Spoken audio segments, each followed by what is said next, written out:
Lalo na pumunta naman pala si Kuya Gilo doon. 'Di ba, pumunta naman pala sila do'n, eh. Kawawa po si Biancy at ang family niya. Napakaganda ng before, napakaganda ng image nila, which is okey naman talaga sila. 'Di naman sila 'di naman sila nagbago, ano. Pero may sumisira, may sumisira po, eh. Hindi sila 'yun, kundi yung mga nasa paligid nila. Kaya nga po nung sinabi ko, totoo 'yun, yung sumisira talaga yung mga nasa paligid. Puwede naman tayong 'di ba dati okey naman, nakakapag-scout naman si Doctor Love dati, si Red Zane nakakapag-ano naman siya, nakakapag-scout din. Puwede naman ibalik yung gano'n, 'di ba?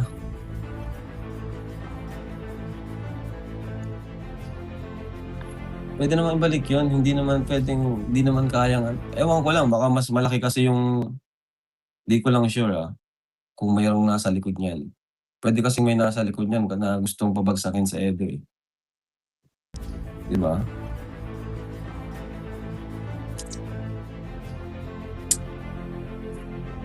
Kung wala na talagang respeto, wala na talaga. Ibig sabihin ayaw na nila sa Kalingap, ano na sila, ready na sila sa mga dun nga sa live ni Doctor Love kagabi. Sabi ko, "Iba na 'to, hindi na 'to yung Doctor Love na nakilala ko." So sana ewan ko lang kung maayos pa. Yan, Scouter of the Year pa naman si Kuya Reds, 'di ba, nung nakaraan. Hindi ko alam, kung bakit naging gano'n. Ano kami niyan, okey kami niyan, okey kami niyan, magkabarkada kami. Parang may something sa likod na Residential Club kasi mabait naman 'yun. Yun na nga, bro. Good morning at isang mapagpalang araw po muna sa lahat. So gagawa tayo ng reaction ngayon mga kalpas natin patungkol dito sa naging issue, no? So bigyan natin ng reaction itong sinabi at live ni Kuya or Kalingap Prab kagabi, mga Kalingap, no? So ano ba ang ginawa, ano bang sinasabi dito? Ito ay nagpapahayag, no? Si Kalingap Prab na nag-live kagabi at parang nagpapahayag siya ng kanyang pagkadismaya, mga kalpas natin, dahil na dito sa nangyari, no? So hindi ko alam kung ito ba ay may nasa likod dito, no? May nasa likod na sponsor ba, or parang kung ating pansinin, mga balbas, kung ating ianalisa at kung yung lahat ng anggulo ay titignan, ay para bang kasi dati, no, tulad ng sinabi ni Kalingap Prab, ay para bang nagbago ang lahat.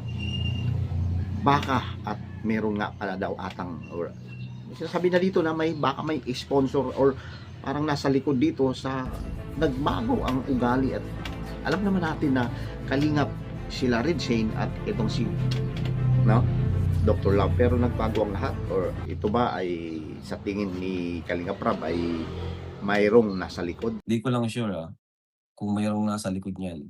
Puwede kasing may nasa likod niyan na gustong pabagsakin sa Edo, 'di ba?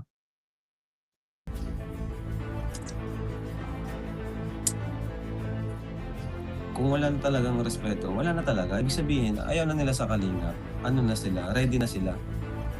Ready na sila sa mga dun nga sa live ni Doctor Love kagabi. Sabi ko, iba na 'to, hindi na 'to yung Doctor Love na nakilala ko. So sana ewan ko lang kung maayos pa. Yan, Scouter of the Year pa naman si Kuya Reds, 'di ba, nung nakaraan. Hindi ko alam, kung bakit naging gano'n. Ano kami niyan, okey kami niyan, okey kami niyan, magkabarkada kami. Parang may something sa likod na Residential Club kasi mabait naman 'yun. Yun na nga, bro. Pinagtataka ko, iba na talaga yung sinasabi nila dun, Sabi ko, iba, hindi na 'to yung nakilala kong si Kuya Regine at si Doc Love. Sana pag-isipang mabuti, Ako, puwede pa akong magbigay ng chance pa para kung sakaling mag-explain sila kung bakit. Or kasi alam ni Kalingap Prab talaga dati na mapabait ito mga ito at sumusunod naman sa rules, no, dito sa Kalingap, ang balbas natin. So maraming opinion, spekulasyon dito, pero pagdating kay Kalingap Prab, ay dismayado po talaga siya. No? So nalungkot siya dahil alam naman natin na, di ba, sila ay nasa Kalingap, no? Isang charity vlogger, scouter sa mga sikat at mga nag-viral itong mga nag-video, yung mga video ni Kalingap Rab dahil sa kanila, mga balbas, di ba? Katulad na lang ni Beyonce, katulad na lang doon sa kay Regine na na-scout. Kasi ang naka-scout kay Beyonce ay si Dr. Love. Dito naman kay Regine ay itong tatlong Tres Marias, no? O ating pansinin na, yan po yung mga na-scout nila. So, isa sa mga magandang alaala o sabihin natin kasi nga wala na nga sa Kalingap ito mano ang dalawa, no, si Regine at si Dr. Love. So dito nagpahayag ng dismayado at marami mga komento, opinion ang nababasa ni Kalingap Rab doon sa kanyang comment section, no? So yun nga, ang maganda sana, ang sabi ni Kalingap Rab, meron din siyang sinasabi mga statement dyan or mensahe na sinasabi niya dapat ito ang ginawa nyo, no? So dapat siguro, kasi alam naman niya na pumunta pala naman pala sila doon, no, mismo, at dapat kinausap na lamang, no, doon kay Edu, mga balbas, no, so Kalingap Edu.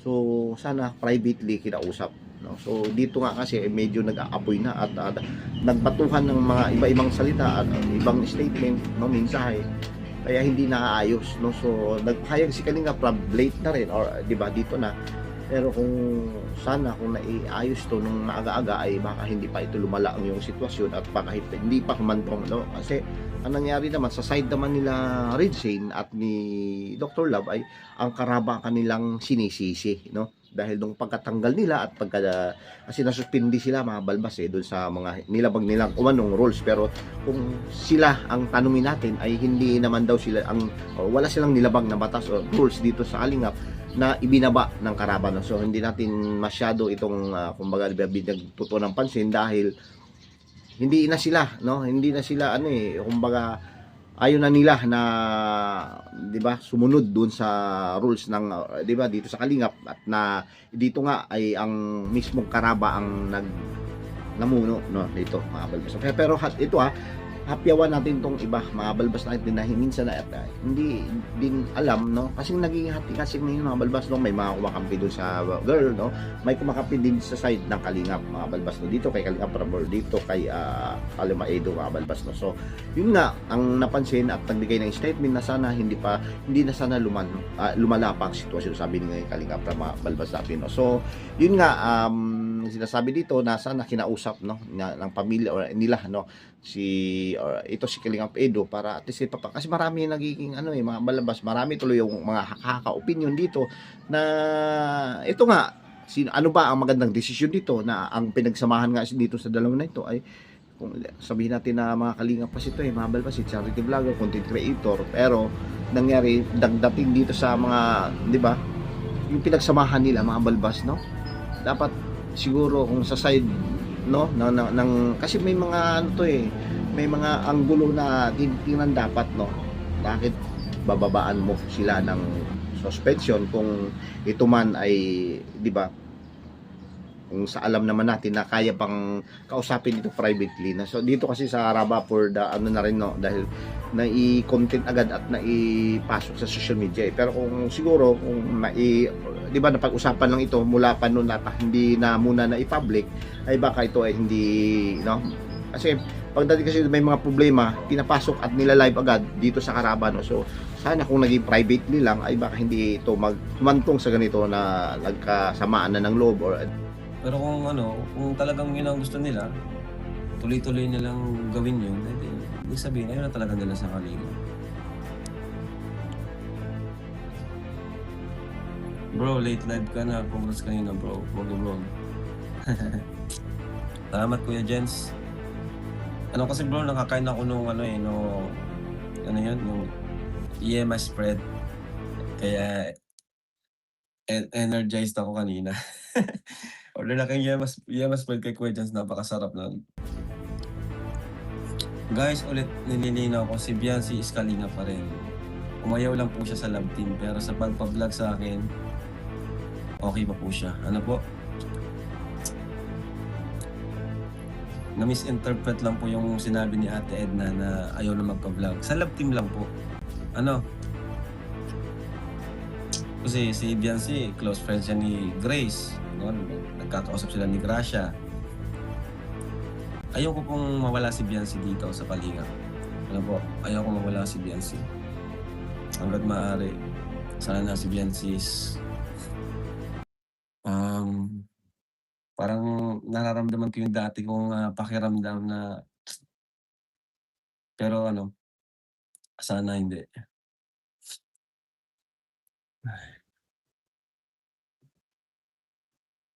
Kasi, tawag diyan, sayang yung pinagsamahan, sayang talaga yung pinagsamahan.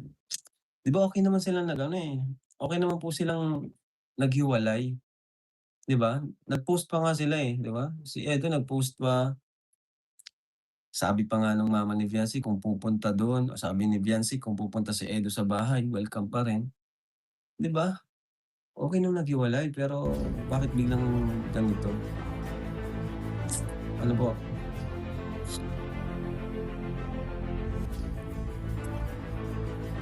okey pa nga po silang naghiwalay, okey silang naghiwalay. Welcome pa nga po welcome pa si Edo sabi ni Viancy kung pupunta dun, 'di ba? Tanggalin na lang ninyo si Redzen at Doctor Love. Ay oo na po, wala na po talaga sila kasi sa ginagawa nila, hindi na kalingap yung ginagawa nila. So, ibig sabihin hindi na po sila kalingap. 'Di ba? Kasi naging masama ang loob ni Kuya Bal, dito kahit kay Kalinga Prab, 'di ba? Pero kung naagapan nito at nabigyan, ay nga sabi niya nadidismaya din naman talaga ito si Kalinga Prab dito sa mga karabay na mga balbas, 'di ba? Dahil nga doon sa hindi na siya kumbaga nagiging hindi siya naniniwala na no. Dahil bakit nagkaganito at nagkakagulo pa na dapat sila ay taga-ayos, peace, ano, 'di ba? Tagapagtupad ng peace and order ng katahimikan, no, kapayapaan sa Kalinga, pero sila po ang parang nag-ugat po kaya si Kalinga Prab ay dismayado din sa kanila, no, 'di ba?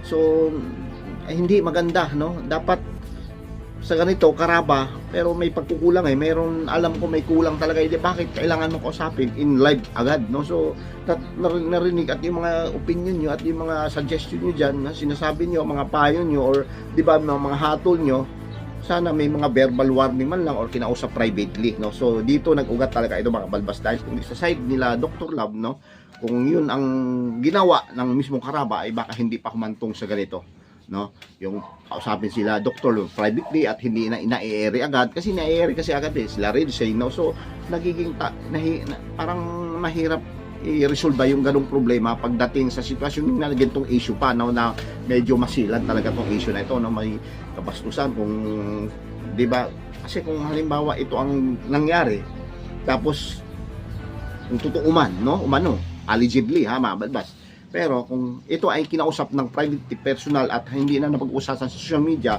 at napag-usapan privately, ay siguro baka nagapan pa at hindi na lumala ito sa ganitong sitwasyon mga balbas natin, 'di ba?